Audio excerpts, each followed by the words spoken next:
The Fed has gone further than we have ever dreamed. They are buying individual corporate bonds. Allow me to put it bluntly. They're literally bailing out corporations. Big companies take their debt, package it up, and sell it off to investors. If the company is higher risk, you could get more yield, but you could lose out. If it's a mega corporation that's very stable, the yields would generally be lower. Now with the Fed, they're buying it all up. The natural market pricing is no longer a consideration. Nothing has risk. The worst piece of garbage suddenly becomes the next hot trend. The Fed has accelerated the madness. You came here for the truth, so let me unveil that for you. This is an extremely important episode. I'm going to cover a lot of information, and our focus will be the Federal Reserve. I also want to talk about what's happening with the debt of the US. I have so much information. Let's begin. The Federal Reserve is expanding its foray into corporate credit to now buy individual corporate bonds on top of the exchange-traded funds it is already buying. This is part of an announcement, which I'll show you in just a second here, but essentially taking this a step further, or so it seems. As part of a continuing effort to support market functioning and ease credit conditions, the Fed added functions to its secondary market corporate credit facility. Okay, you might see that reference as SMCCF.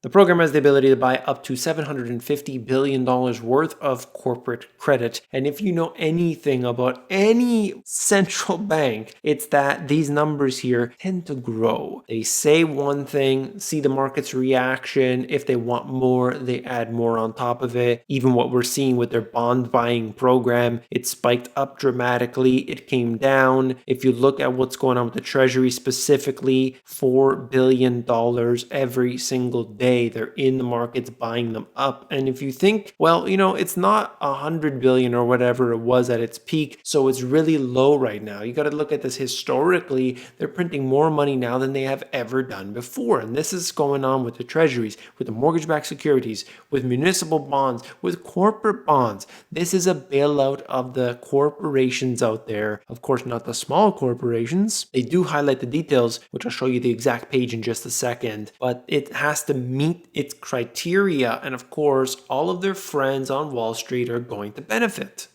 Now check this out. The Fed's 2 p.m. announcement seems unnecessary as they just repeated what the SMCCF was supposed to be doing all along. Unless officials saw prices off steeply this morning and were looking to prevent a larger downdraft in markets. All they need to do is release one of these press statements every single day and they can constantly push up the markets. But they don't want to necessarily have it lose its effect. So instead, what they do is every so often, we're seeing once about every week or two, they come out with something and they just want to push this up higher. They just want to get more people to come in. All the while, they are cheering it on, which, as I've said many times before, is crazy. This is the press release directly from the Federal Reserve's website. Federal Reserve Board announces updates to the SMCCF, which will begin buying a, quote, broad and diversified portfolio of corporate bonds to support market liquidity and the availability of credit for large employers. Now think about this. Did they buy your debt? Are they buying your debt? The answer is no, and that's why big businesses, the mega corporations, always win. They're helping them out. They're not helping you out. And they shouldn't be helping you out. That's not the job of the Federal Reserve. And guess what? It's not the job of the Federal Reserve to be helping out the big corporations either, but they're doing it. Did they ask approval from anybody? No, of course not. They said this is part of our mandate that was given to us by Congress, so we're allowed to do it and we need to support the markets. That's our function. Therefore, we did it. This is the way it works and people don't see it. But every so often they come in here and they step up their game. They step up their game and take everything. They're taking the corporations, they're taking all the debt, they'll gobble up the worst of the worst. They're buying up junk. In fact, junk had actually increased as a result of this. You could look at the ETFs. Of course, they know that the Federal Reserve is taking on more and more and more for no reason. The market's been moving up. We keep hearing the lie about the V-shaped recovery. Why are you doing this? If everything is going okay, why do you continue to expand your programs? That's the thing I need answered. In that press release, you can actually pull this document up and it gives you everything you need to know. They break it all down. I'm not going to cover each and every issue here, but if you want to understand it deeply, the link will be in the description under the sources. The SPV, which is the special purpose vehicle that the Federal Reserve is using to buy all of this garbage, right here it says, will purchase in the secondary market, 1, eligible individual corporate bonds, eligible corporate bond portfolios in the form of ETFs, and eligible corporate bond portfolios that track a broad market index. So they're trying to hit it from all angles here, and they're supporting these corporations, and it remains to be seen how much of an impact this will have, forcing people out of these, which the yields are probably just going to get worse, and they'll run towards equities. And we've already seen that the traditional 60-40 portfolio is basically non-existent anymore.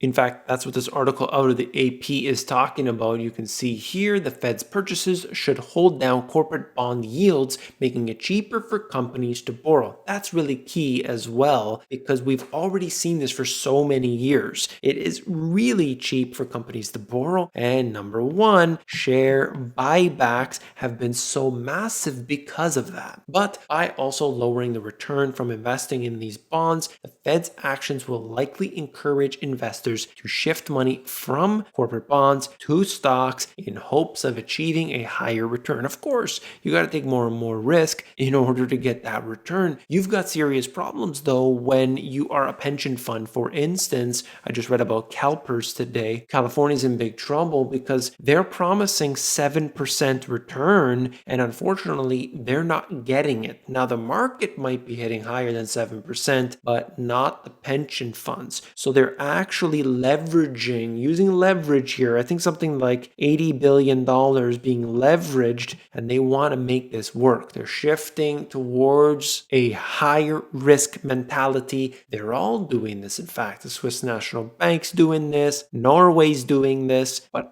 all I'm trying to do here at the Money GPS is hopefully highlight that this isn't a favorable situation in terms of liberty, because these central banks do not respond to you. They do not care about you. They're not doing it for your good. They'll take each and every bit of it. This really summarizes the way that I've been thinking about it, and you can see here, imagine if the Fed, via taxpayer-funded Treasury SPV, backstopped the debt of Enron and WorldCom back in the early 2000s. Both of these companies were, quote, fallen angels that employed a lot of people. So you could make that argument back then. Well, you know what? They've got problems, but because the risk is too great, we're going to bail them out. And today, they would be bailed out. But back then, they let them fail. Interesting how so much has changed in a period of 20 years. This was the 60 Minutes interview with Jerome Powell recently, and I just had to add it in here. I mean, I'm pretty sure I talked about this one before, but take a look. So it starts off with Powell speaking, and then it goes to the interviewer. We are not trying to move markets to a particular level. I could agree with that, except up being the direction. We just want them to work. We want, people to be buying and selling, and so, it felt like we really needed to act, and we did. And that alone, I could rant on for 10 minutes. But regardless, so the interviewer says, fair to say you simply flooded the system with money? Powell, yes, we did. That's another way to think about it. We did. The interviewer says, where does it come from? Do you just print it? Powell said, we print it digitally. So as a central bank, we have the ability to create money digitally, and we do that by buying treasury bills or bonds for other government guaranteed securities, and that actually increases the money supply. We also print actual currency, and we distribute that through the Federal Reserve banks. What the Federal Reserve does as a whole, never mind all the little nuances, is not understood by the vast majority of people. That's why they just go ahead with anything and nobody says a thing. People in Congress don't care. They're worried about this and that. The corporations certainly don't care because they're benefiting from it. And the average individual, even those who are supposedly aware of all this, they've got so many other things on their plate. They're not going to say anything either. This is a big problem. The ignorance will destroy people.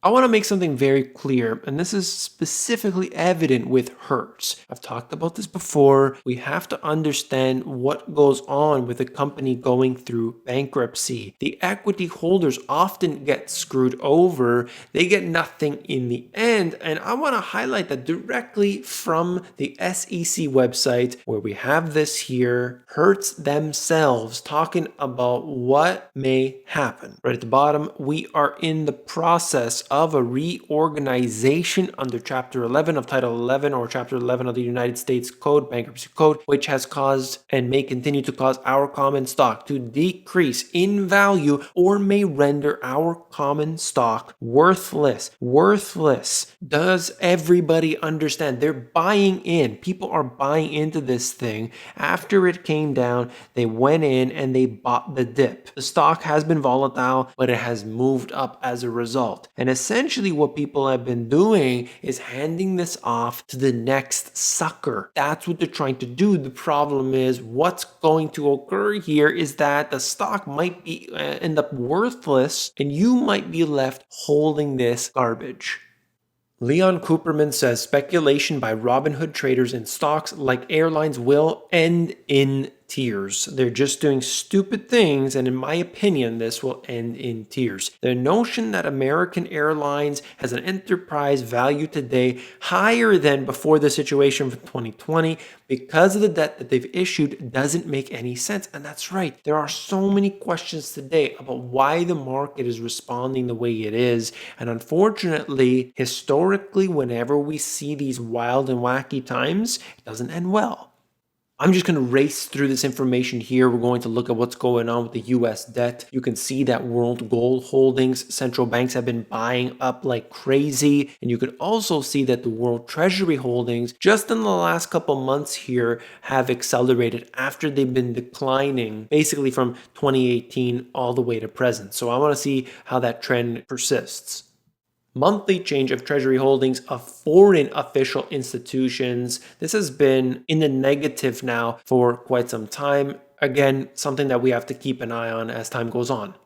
Here you can see China's holdings of US Treasuries, which has continued its descent, but it is around the level that we have seen a few months ago. If you take this chart back quite a while, actually, I think 2013, 2014, whatever it was, the trend line is definitely there, though there was this big dip downward, as you can see. The peak was well over 1.3 trillion at one point, and ever since they've been slowly but surely letting go. From the end of 2018 up until the present, Japan had been increasing their position on US Treasuries, but in the last few months that has decreased, so we'll see where that goes. The one big change is Saudi, and they have really sold off a whole bunch, going back to levels that are from a few years ago, as you can see here. Because the situation going on, the crisis of 2020, a lot of these different governments and central banks have been doing things a little bit out of the ordinary. So let's track this all, in the coming months, and we'll be able to get a better picture of it all. That's all for this video. If you found it informative, hit that thumbs up button. When you do, you are supporting me. I want to thank you for that. If you want to check me out on Instagram and Twitter, there's stuff on there every single day. You can find me at The Money GPS. If you want to be one of the 7,000 plus individuals that are part of my free Amazon course, you definitely got to check it out, theamazongps.com. Do you understand the financial system? Do you have a good handle on what's going on with it? Maybe you've got a friend or a family member, co-worker who needs to know what the deal is. You got to read my 2 books. Check them out at the link in the description. If you want the audiobook, themoneygps.com. Wait a second, have you seen this video? There's a lot of good information in here. Definitely check it out. Click on it. I'll see you there.